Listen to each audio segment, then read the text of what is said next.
आस था हर राह में, आस था हर चाह में, आस था हर भाव में, आस था सद्भाव में। आस था, आस था।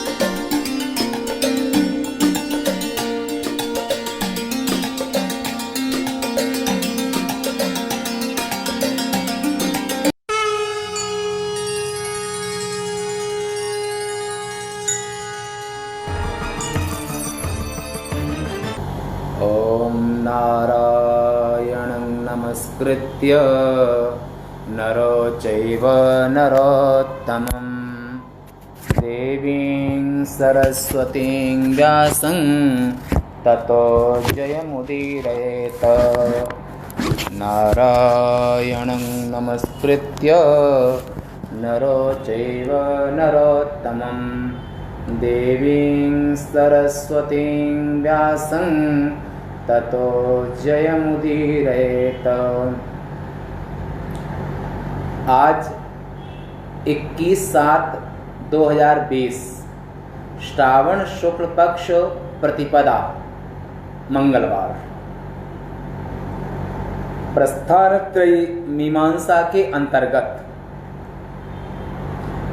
आप प्रस्थानत्रय में ब्रह्मसूत्र प्रस्थान में यानी कि जो ब्रह्मसूत्र है वो दर्शन प्रस्थान है और उपनिषदें ये श्रुति प्रस्थान है और गीता ये स्मृति प्रस्थान है। ये तीनों को मिला करके प्रस्थानत्रयी कहलाता है। तो इस प्रस्थानत्रयी के अंतर्गत ब्रह्मसूत्र में आज 17वें सूत्र का विचार है। कल जिस अधिकरण सुना था कल जो अधिकरण था उसका नाम था, कल के अधिकरण प्रदीपाधिकरण। तो प्रदीपाधिकरण का जो सार है वो कल प्रदीपाधिकरण का सार ये था कि प्रदीपाधिकरण में विचार किया गया था क्या अनेक देह जो योगी पुरुष सगुण ब्रह्म की उपासना करके जो ब्रह्मलोक गया है वो संकल्प से जो अन्य देह बनाता है, 1 देह 3 देह 10 देह 1000 देह बनाता है, तो वो देह निरात्मक यानी काठ की पुतली के समान होते हैं अथवा सात्मक मन मनुष्य के देह के समान होते हैं। ये इस अधिकरण का संशय था। अधिकरण में पूर्व पक्ष ने कहा था कि आत्मा और मन अनेक नहीं है। योगी पुरुष का सगुण ब्रह्मोपासक जो मुक्त पुरुष है उसका मन और इंद्रियां ये एक हैं, अतः वे एक शरीर में ही रह सकते हैं, अनेक शरीर में नहीं रह सकते हैं। जैसे भगवान कृष्ण ने गोपियों के साथ में रास के समय पर कितने देह बना लिए। भगवान कृष्ण की जो गृहस्थ आश्रम की चर्या उसमें 16,108 रानियां हैं तो उतने ही कृष्ण हैं। भगवान राम जब वापस अयोध्या में आए तो अमित रूप प्रगटे ते काला। तो प्रभु ने जो नाना देह बनाए वो योगी पुरुष एक है। वो नाना शरीर जो बनाए हैं वो जड़ हैं कि चेतन है, ये संदेह। पूर्व पक्ष ने कहा था कि जड़ होना चाहिए, निरात्मक माने आत्मा से रहित होना चाहिए। सिद्धांत का नहीं, आत्मा से रहित नहीं, जितने शरीर सब में आत्मा है, सब में। भगवान कृष्ण की लीला का और भी दर्शन किया। जब ब्रह्मा जी उनके गाय बछड़े चुरा ले गए तो भगवान कृष्ण बछड़े भी बन गए, गाय भी बन गए, ग्वाला भी बन गए। ऐसे प्रभु ने जो नाना शरीर धारण करते हैं वो सब वैसे ही सेम बन गए थे जैसे पहले थे ब्रह्मा जी चुरा के ले गए। तो ये कहा ऐसे जो नाना शरीर बने हैं वो निरात्मक है माने जड़ है, अथवा जैसा ये शरीर है वैसे ही है। तब उन्हें कहा निरात्मक हो नहीं सकते हैं कि निरात्मक होंगे चेतन कैसे लगेंगे। जबकि भगवान कृष्ण ने जितने शरीर बनाए उसमें कोई गोपी नहीं कह सकती है कि मेरे साथ कृष्ण नहीं है।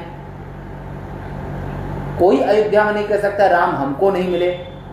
अमितो न मितम अमितम, एक रूप नहीं, भगवान राम ने बहुत रूप बनाए और बहुत रूप बना करके बूढ़े बच्चे जिसको जैसे अदब करना था वो सबसे मिले। ऐसे जो योगी पुरुष हैं, जो भगवान हैं, योगी पुरुष हैं, जो सगुण ब्रह्म के उपासक, जो युक्त पुरुष हैं यानी कि सिद्ध पुरुष हैं, तो उनके विषय में जैसा संकल्प करते हैं वैसा शरीर तमाम बना सकते हैं। तो निरात्म नहीं हो सकते, सात्मक हैं। एक सिद्धांत में कहते हैं कि जैसे एक दीपक से अनेक दीपक उत्पन्न हो सकते हैं, वैसे ही अनेक मन भी एक ही मन से उत्पन्न हो सकते हैं, एक मन से अनेक मन उत्पन्न हो सकते हैं, ऐसे सिद्धांत में कहा। इसलिए उन मनों से अवच्छिन्न आत्माओं के द्वारा अनेक शरीर भी सात्मक हो सकते हैं। अतः त्रेधा भवति, एकदा बहुधा द्विधा त्रेधा, 3 रूप में, 10 रूप में, 1000 रूप में जितने शरीर बनाएंगे उन सब वैसे ही होंगे जैसे कि प्रभु श्री राम है, श्री कृष्ण है, निरात्मक नहीं होंगे। ये बात यहाँ पर निर्णय हुई। अब आगे कहते हैं, आगे इस पद के कतिपय पूर्व अधिकरणों में संकल्प मास से देहादि सर्ग की उत्पत्ति में उपासक का स्वभाव से ही ऐश्वर्य सिद्ध किया गया है। जो ब्रह्मलोक जाता है उसमें ब्रह्मा के समान संपूर्ण ऐश्वर्य उसको मिलता है, सिद्धियां, ऐश्वर्य और वरदान देने की क्षमता सब उसको प्राप्त होती है। बस एक ही काम होता है, सगुण ब्रह्म की उपासना करने वाले सिद्ध पुरुष के लिए वो केवल सृष्टि, पालन और संहार, ये 3 नहीं कर सकता है। शेष में त्रिदेवों के समान क्षमता होती है। ब्रह्मलोक गया तो ब्रह्मा के समान क्षमता, वैकुंठ गया है तो विष्णु के समान क्षमता, शिवलोक गया है तो शिव के समान पूरी सुख सुविधाएं।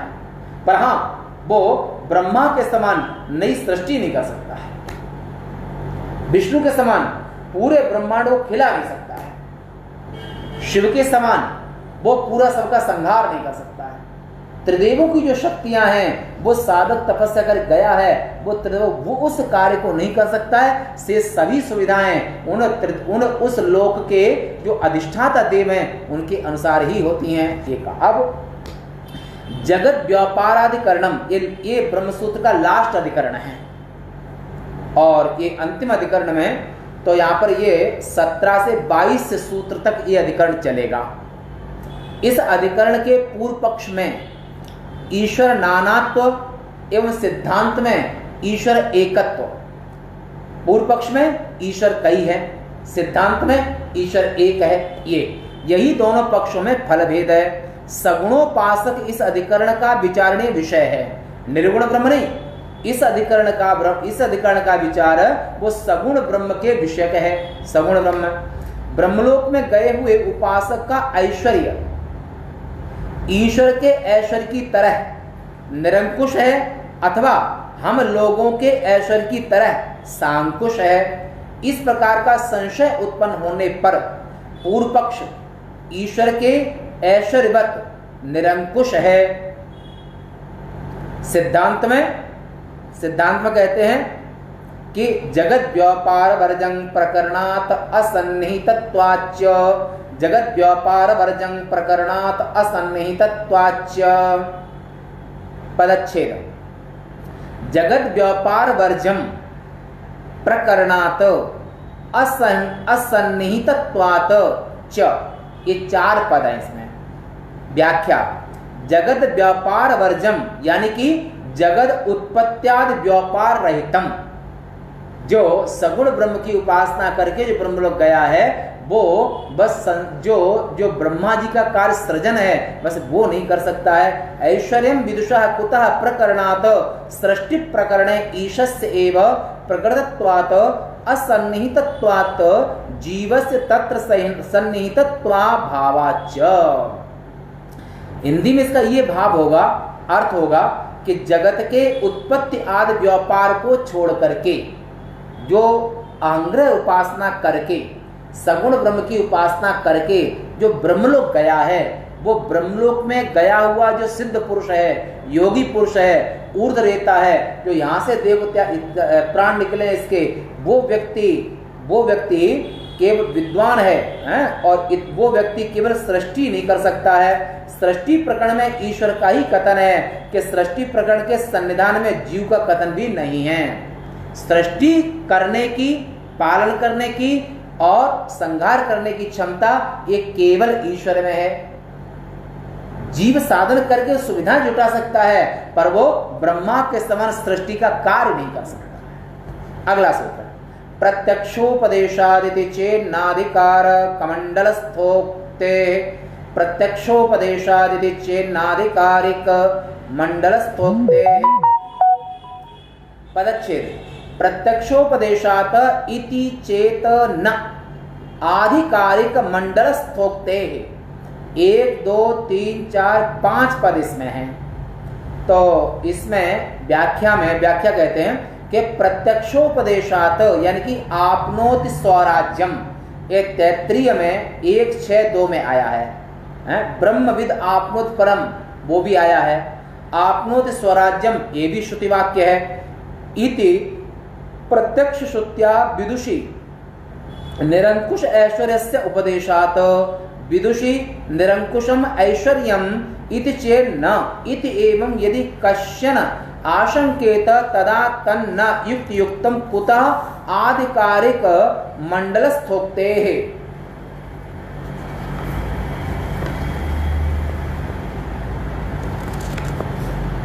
आधिकारिकस्य सूर्यमंडलस्थस्य परमात्मन उत्तरवाक्ये आपनोति मनसस्पतिम, ये श्रुति वाक्य है। आपनोति मनसस्पतिम इत्यत्र प्राप्यत्वेन उक्तेः विदुषः सातिशयम् ऐश्वर्यम इति गम्यते।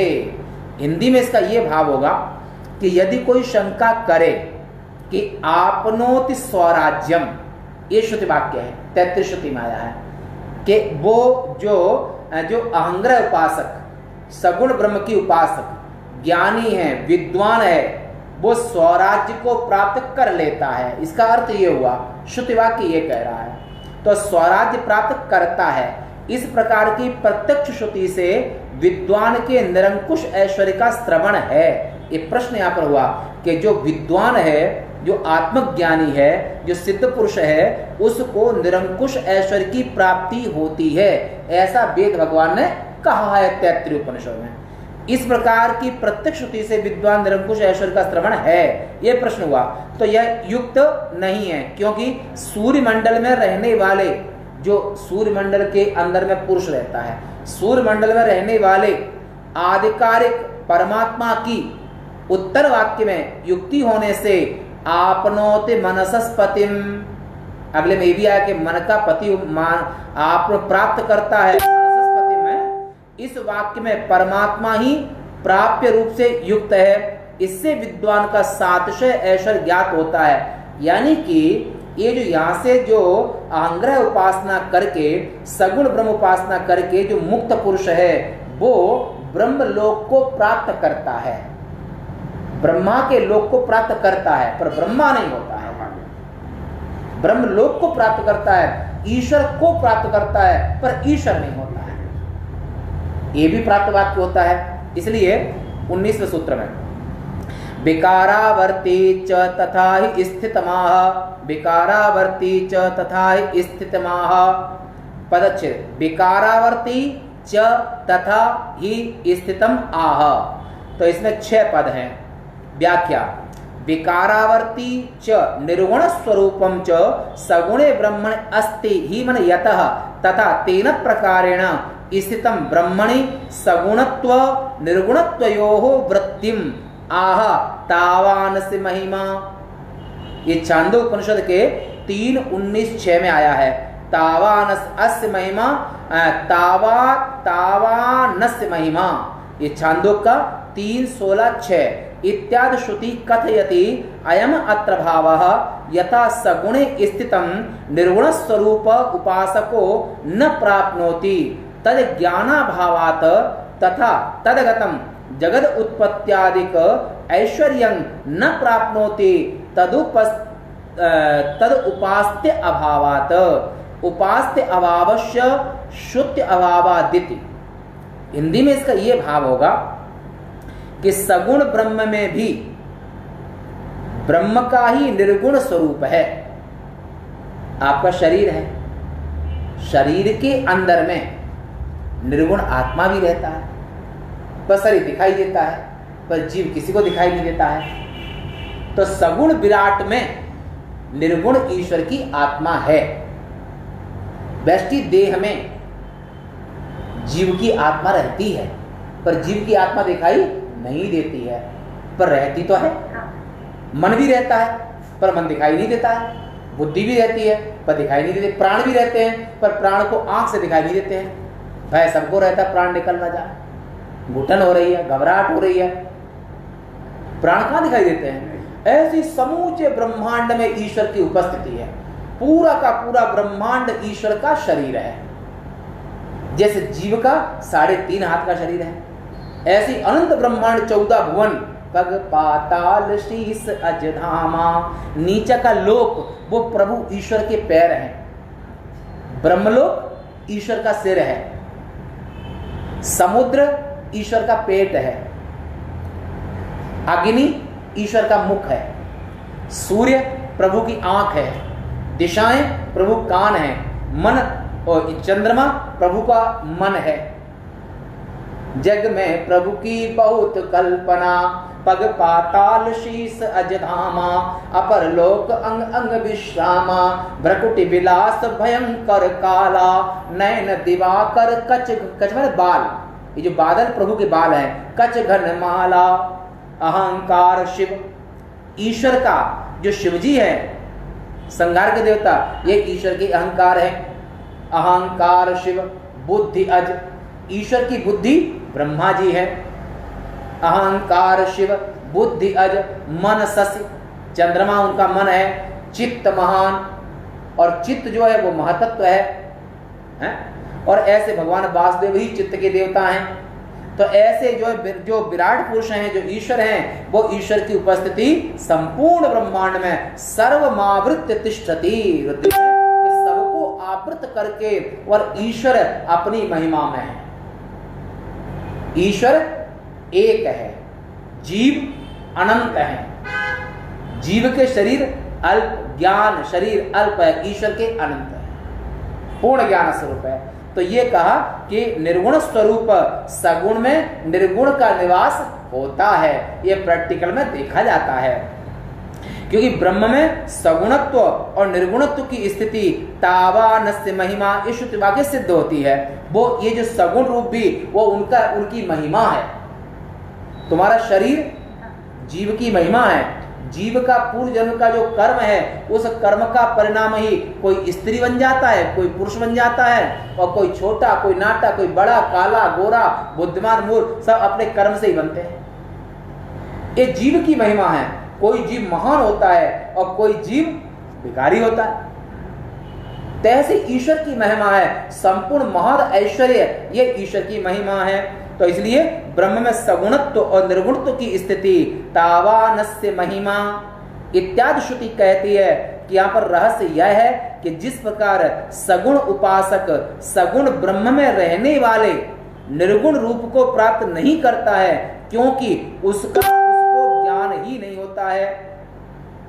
शरीर में रह रहे हो, पर शरीर के अंदर की आत्मा का ज्ञान सबको नहीं होता है, ज्ञानी को होता है। नहीं तो लोग शरीर को ही आत्मा समझ लेते हैं। कुत्ते, गधे, घोड़े जितने भी हैं, देह को ही अपना स्वरूप मान लेते हैं। पर तुम सब विवेकी जन हो, तुम सब बुद्धिमान हो, तुम इस शरीर के अंदर वाले रहने वाले आत्मा को मैं अपना स्वरूप मानते हो।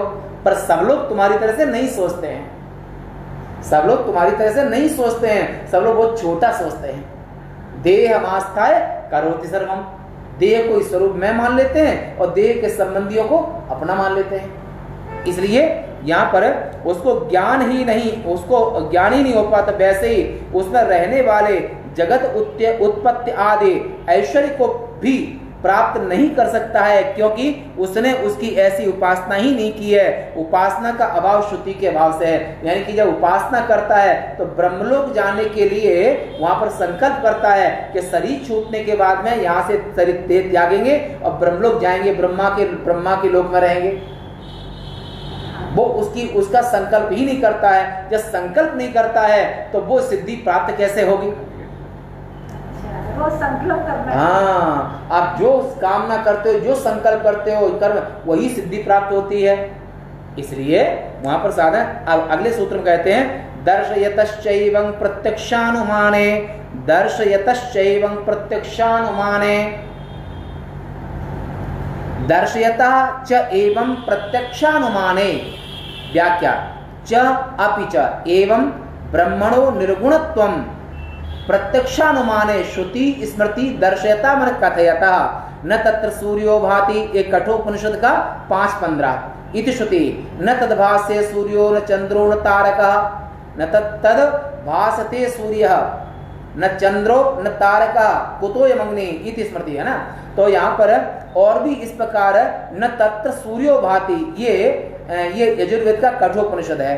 ये प्रमाण दिया है कि उस ब्रह्मलोक को, ईश्वर को कोई सूर्य आदिक, चंद्र आदिक, अग्नि आदिक उसको प्रकाशित नहीं कर सकते हैं। परम प्रकाश रूप दिन राती नहीं ता चाहिए दिया घृतवाती। आत्मस्वरूप अपना, हमारा तुम्हारा सबका आत्मा वो स्वयं प्रकाश है। जब गहरी नींद में सोते हो तो किसी की जरूरत नहीं होती है, अपनी महिमा में होते हैं। ऐसी ब्रह्मलोक में एक बार ब्रह्मलोक से एक सिद्ध पुरुष आ रहे थे, उनसे पूछा कि ब्रह्मलोक में सूर्य का उदय से कैसा होता है। बोला न तत्र सूर्योदेति न निम्लोचति।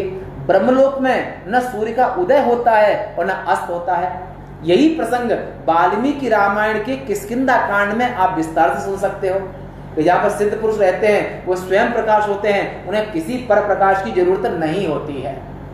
तो भगवान, ये श्रुति प्रमाण भी है, न तत् सूर्यो भाति, ये श्रुति प्रमाण हो गया कि उस आत्म चैतन्य को, आत्मलोक को, ब्रह्मलोक को सूर्य प्रकाशित, सूर्य चंद्रमा अग्नि आदि प्रकाशित नहीं कर सकते हैं। न तद्भासते सूर्यो न चंद्रो न तारकः। ये गीता में कहा है कि अर्जुन मेरे लोक को, मेरे ब्रह्मलोक को, भगवान कृष्ण कह रहे हैं अर्जुन मेरे ब्रह्मलोक को न सूर्य प्रकाश, सूर्य की जरूरत है, न चंद्रमा की, न तारे की, किसी की जरूरत नहीं है।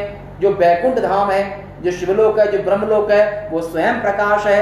ये यहाँ बात सिद्ध होती है, उसे किसी भी प्रकाश की जरूरत नहीं है, वो स्वयं प्रकाश रूप दिन राती नहीं ता चाहिए दिया गतवाती। आत्मस्वरूप को किसी ज्ञान की, किसी प्रकाश की कोई जरूरत नहीं है। ये बात सिद्ध हुई। अब यहाँ पर इसलिए ब्रह्म का निर्गुण रूप बतला, इसलिए यहाँ पर परमेश्वर स्वयं प्रकाश है। 21 भोग मात्र साम्य लिंगाच, भोग मात्र साम्य लिंगाच पदच्छेद, भोग मात्र साम्य लिंगाच, 2 पद इसमें हो गए। लिंगात एक पंचमी एक वचन, च अव्यय। व्याख्या च अपि च भोग मात्र साम्य लिंगात, भोग मात्रेण यानी कि संभोग मात्रेण साम्यम समानत्वं श्रुतम न जगत व्यापारेण आपो वै खलु मीयते। ये श्रुति वाक्य यहाँ पर इस सूत्र विचार है कि आपो वै, आपने जल, वैवन निश्चित आपो वै खलु मीयते। ये यजुर्वेद के बृहदारण्य उपनिषद के 1:5-22 माने पहला अध्याय 5वां ब्राह्मण 22वीं कंडिका इत्यादौ तस्मात् साम्य लिंगात यानी कि विदुषा सातिशय ऐश्वर्यं गम्यते। हिंदी में इसका ये भाव होगा कि और भी संभोग मात्र से साम्य सुना जाता है, जगत के व्यापार से नहीं। आपो वै खलु इत्यादि श्रुति में वैसा साम्य स्पष्ट है, अतः साम्य लिंग से विद्वान का ऐश्वर्य सातिशय प्रतीत होता है, निरतिशय नहीं। निरतिशय ऐश्वर्य ईश्वर का होता है, यानी कि ईश्वर सृष्टि कर भी सकता है, पालन कर भी सकता है और संहार कर भी सकता है, पर जीव ब्रह्मलोक में ब्रह्मलोक की सुविधाएं ले सकता है, इंद्रलोक में इंद्र के लोक की सुविधाएं ले सकता है, बैकुंठ में भगवान के लोक की सुविधाएं सब ले सकता है, पर भगवान बैकुंठ नाथ जो हैं उनके समान पूरे संसार को, ब्रह्मांड को खिला नहीं सकता है, संसार का सृजन नहीं कर सकता है। ये ईश्वर की शक्ति है। सृष्टि, स्थिति और पालन, ये ईश्वर के 3 रूप हैं। ब्रह्मा विष्णु महेश, ये तीनों शरीर ईश्वर के ही हैं, ईश्वरी 3 रूपों में है और ये तीनों ही रूप ईश्वर के हैं। तो इसलिए यहाँ पर अब 22 लास्ट सूत्र, इस ब्रह्म सूत्र का ये लास्ट 55वां सूत्र है। इसमें कहते हैं अनावृत्ति शब्दात, अनावृत्ति शब्दात, अनावृत्ति शब्दात, अनावृत्ति शब्दात, पदच्छेद, अनावृत्ति शब्दात, अनावृत्ति शब्दात, 4 पद इसमें हो गए। ठीक है। व्याख्या, अनावृत्ति, अनावृत्ति का अर्थ है न आवृत्ति अनावृत्ति, मतलब जिस लोक में जाकर के दोबारा वहां से आना नहीं पड़ता है, अनावृत्ति। शब्दात माने श्रुति प्रमाणात, वेद प्रमाण है कि जो एक बार ब्रह्मलोक चला गया है उसको दोबारा कभी माया की आधीनता, माया का बंधन कभी नहीं प्राप्त होता है। वो मुक्त भय छूटे भव बंधन, उनके संपूर्ण संसार के बंधन हमेशा हमेशा के लिए छूट जाते हैं जो एक बार ब्रह्म चला गया। तो इसलिए यहाँ पर अनावृत्ति माने अर्चराद मार्गेण, माने उत्तरायण मार्ग से, अर्चराद मार्गेण ब्रह्मलोकं प्राप्तानाम अनावर्तनम भवति कुतः शब्दात न च पुनरावर्ते इत्यादि श्रुते। ये वेद प्रमाण है कि उसका पुनः इस संसार में संसारी अज्ञानी जीवों की तरह उनका आवर्तन नहीं होता है। वो नारद जी की तरह, सनकादिक की तरह, कार्तिकेय की तरह, भगवान की तरह जीवों के कल्याण के लिए अवतार ले सकते हैं और अवतार लेकर के उनको बंधन नहीं होगा, माया बांध नहीं सकती है। ये सगुण ब्रह्म की उपासना का महत् फल है। तो इसलिए इसमें हिंदी का ये भाव होगा, हिंदी में इसका कि सूत्र वर्तनम, माने ये सूत्र लास्ट सूत्र है, इसलिए 2 बार आवृत्ति इसकी की। तो शास्त्र परिसमाप्ति द्योतनार्थम, माने ये जो ब्रह्मसूत्र नाम का दर्शन है, माने जो प्रस्थान त्रय में ये दर्शन प्रस्थान है, ये ब्रह्मसूत्र दर्शन का लास्ट सूत्र है। 2 बार आप इसलिए कि ये ग्रंथ यहाँ पर समाप्त कर रहे हैं, ग्रंथ पूरा, इसलिए 2 बार बोला उसको। तो यहाँ पर हिंदी में इसका ये भाव होगा कि अर्चराद मार्ग से गए हुए उपासकों की पुनरावृत्ति नहीं होती है। जो उत्तरायण मार्ग से एक बार प्राण चले जाते हैं तो उसको पुनः दोबारा इस संसार में बंधन नहीं होता है, उसके सभी बंधन मुक्त हो जाता है। फिर वो अपने संकल्प से, अपने मन से जहां जाना चाहे वहां जा सकता है। सनकादिक देखत बालक बहुकालीना, सृष्टि के पहले मनुष्य हैं, हमेशा 5 वर्ष के रहते हैं, पर उनका जहां संकल्प होता है वहां चले जाते हैं, उन्हें कोई रोक टोक नहीं है। नारद जी, सनकादिक, तो इनका कोई रोक टोक नहीं है, ये ब्रह्मलोक में हमेशा निवास करते हैं। ऐसे तो अर्चनाद मार्ग से गए हुए उपासकों की पुनरावृत्ति नहीं होती है, क्योंकि न च पुनरावर्ते, ये श्रुति प्रमाण है, वेदवाणी है कि उसका पुनः आगमन नहीं होता है। मुक्त हुआ पुरुष पुनः संसार में नहीं आता है, इस प्रकार की श्रुति है। और सूत्र की आवृत्ति शास्त्र की परिसमाप्ति के द्योतन के लिए है कि ये ग्रंथ यहाँ पर ये पूरा होता है। इस अधिकरण का सार देख लेते हैं कि इस अधिकरण का सार क्या है। तो इस अधिकरण में संदेह ये था कि ब्रह्मलोक में गए हुए जो योगी पुरुष हैं, सगुण विद्या की उपासना का सिद्ध पुरुष हैं, योगी पुरुष हैं, और उत्तरायण मार्ग से गए हैं, अर्चनाद मार्ग से गए हैं, तो वो दोबारा इस संसार में जगत के वो ब्रह्मलोक में गए हुए जो योगी हैं, वे जगत के सृष्टा हैं अथवा नहीं। तो जो गए हुए जीव हैं वो जगत के सृष्टा नहीं। तो ये संदेह था कि जगत का सृजन ब्रह्मलोक गए हैं, तो ब्रह्मलोक में जाकर के ब्रह्मा के समान सृष्टि करने का सामर्थ्य उनमें है अथवा नहीं, ये संदेह इस अधिकरण में था। पूर्व पक्ष ने कहा कि वे जगत के सृष्टा हैं, जो गए हुए लोग हैं उत्तरायण मार्ग से, वे जगत के सृष्टा हैं, क्योंकि स्वराज्य मापनोते, ये श्रुति वाक्य है। तो पूर्व पक्ष ने यह कहा था जगत के सृष्टि करने का सामर्थ्य उनमें मिलता है उनको, ये श्रुति है। योगियों में निरवधिक ऐश्वर्य की प्राप्ति होती है, ये पूर्व पक्ष ने कहा। पर पूर्व पक्ष का कहना सच नहीं है। सत्य यह है कि सृष्टि के प्रकरण में जहां बात हुई है, सृष्टि के प्रकरण में योगियों का उल्लेख न होने से योगी लोग जगत के सृष्टा नहीं हैं। कि जिस श्रुति में यहाँ पर बात हुई है वहाँ पर उनकी चर्चा नहीं है। जैसे परमात्मा ने योगियों को भोग के लिए स्वराज्य और विद्या से मुक्ति दी है, अतः योगी जगत के सृष्टा कदापि नहीं हो सकते हैं, वे जगत के सृष्टि नहीं कर सकते हैं। हाँ, ब्रह्म भोग माने ब्रह्मलोक की जो सुविधाएं हैं वो सब उनको मिलेंगी, इंद्रलोक की सुविधाएं सब उनको मिलेंगी, बैकुंठ की सुविधाएं सब मिलेंगी। तो आप बैकुंठ नाथ की तरह पालन नहीं कर सकते हैं। शिवलोक में जाते हैं तो भगवान शिव की तरह श्रृंगार नहीं कर सकते हैं। ब्रह्मलोक जाएंगे तो ब्रह्मा की तरह सृष्टि नहीं कर सकते हैं। ये बात यहाँ तक सिद्ध हुई। आज आप सबने ये ब्रह्मसूत्र में लगभग 3 वर्ष से ऊपर का समय हो गया, तो मैं ये सुना और लाइव में आए हुए सभी के लिए ओम नमो नारायणाय। आज ब्रह्मसूत्र ग्रंथ यहाँ पर पूरा होता है। आगे से प्रस्थानत्रयी मीमांसा में कल या आगे ईशावास से लेकर के उपनिषद प्रस्थान और श्रुति प्रस्थान का आरंभ होगा। आप सभी का स्वागत है, पधारे और आनंद से। और भाष्य और रत्न प्रवाह टीका के अनुसार मूल श्रुति की व्याख्या करने का प्रयास करेंगे। आप सभी का स्वागत है और हमसे जुड़ने के लिए पूरा मतलब साथ सुनने के लिए आप हमारे YouTube चैनल पर को सब्सक्राइब कर लें। और उसमें जो हमारे नाम से भी नया है, 8-10 दिन का हुआ है, तो हम लिंक भेज देंगे अथवा हमसे पूछ लें और कुछ समय बाद में वो जो है तो उसमें जुड़ें। उससे आपको डेली का जो होगा वो सुबह में शिवपुराण का वर्तमान में है, वो अभी शिवपुराण का प्रसंग अभी 462 दिन तक चलेगा। हर रोज एक अध्याय पूरा शिवपुराण, और शिवपुराण के आपको लगभग 24,672 श्लोक सुनने को मिलेंगे। और ब्रह्मसूत्र प्रस्थान यहाँ पूरा होता है और कल से श्रुति प्रस्थान यानी कि उपनिषद प्रस्थान आरंभ होगा और ईशावास्य उपनिषद से आरंभ करेंगे और पूरे उपनिषद, फिर उसके बाद फिर ब्रह्मसूत्र प्रस्थान आएगा तो वो सुनेंगे। आज की सेवा यहीं तक। कहीं कोई अगर वो